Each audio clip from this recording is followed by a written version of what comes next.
I've said in many of my writings that the National Democratic Front, especially its militant arm, the New People's Army, has been instrumental in many social changes in our country.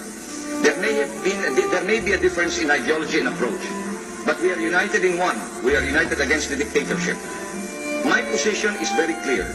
If we will succeed in overthrowing the dictatorship, we should allow every voice and every idea to ventilate their views in the public market.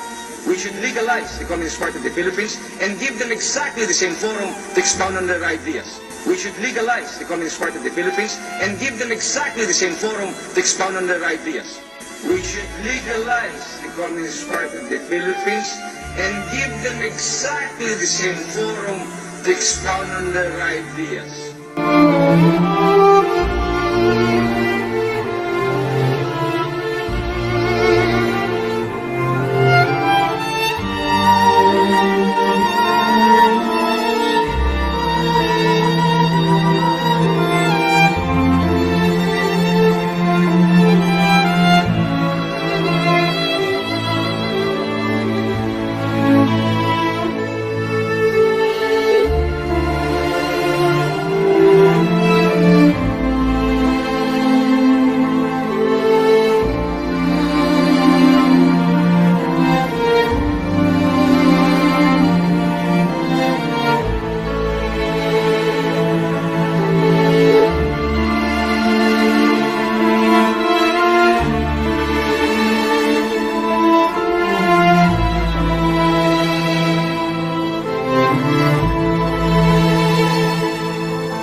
Kaya 3 araw pa lang sa pwesto si Cory ay gumawa na siya agad ng Executive Order No. 1 para paratangan na magnanakaw si Marcos kahit na di pa niya napatunayan sa anumang korte ang mga akusan niya.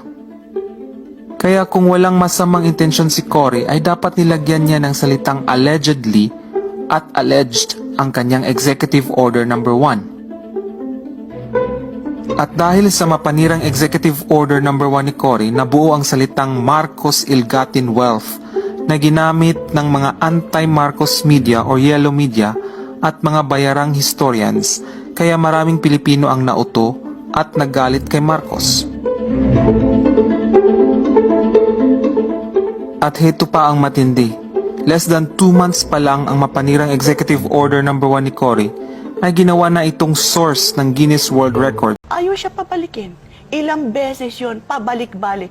Pati sa Amerika, nag-a-appeal si dating Presidente Marcos para pabalikin siya. Kahit yung paglilibing ng nanay niya, makipaglibing siya. Ayaw siya pabalikin. So, pagkatapos, sasabihin, magnanakaw.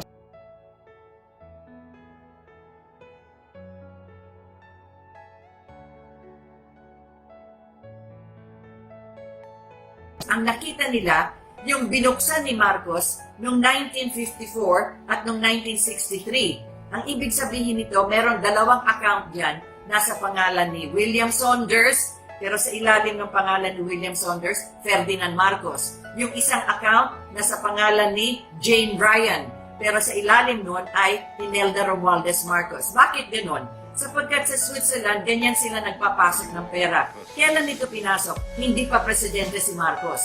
Kailan nito pinasok? Hindi pa presidente si Marcos. Kailan nito pinasok?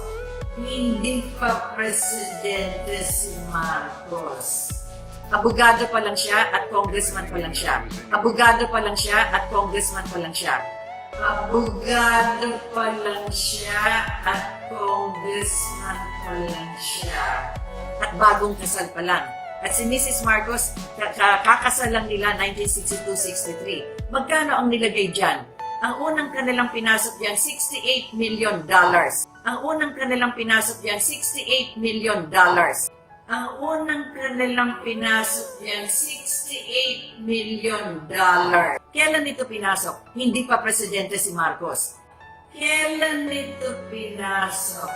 Hindi pa presidente si Marcos. Saan ang galing ito? Hanggang ngayon, hindi natin masasagot sapagkat ang taong nagpasok niyan ay namatay na. Hindi nila pinayagan si Marcos na bumalik sa Pilipinas at sa kanya ay badinig natin ang kwento kung saan ang galing ang kanyang kayamanan. Ayaw siya papalikin. Ilang beses yun, pabalik-balik. Pati sa Amerika, nag-a-appeal si dating Presidente Marcos para pabalikin siya. Kahit yung paglilibing ng nanay niya, makipaglibing siya. Ayaw siya pabalikin. So, pagkatapos, sasabihin, magnanakaw.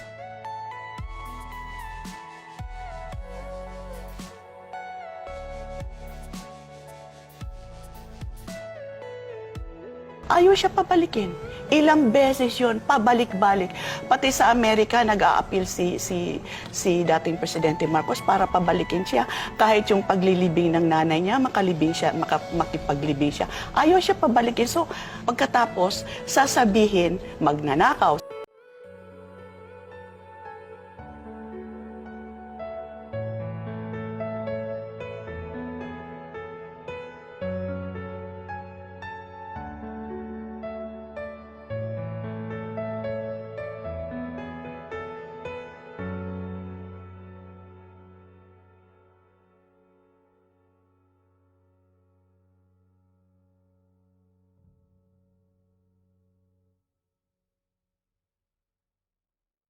But I can tell you this, that we never spent government funds for our personal purposes.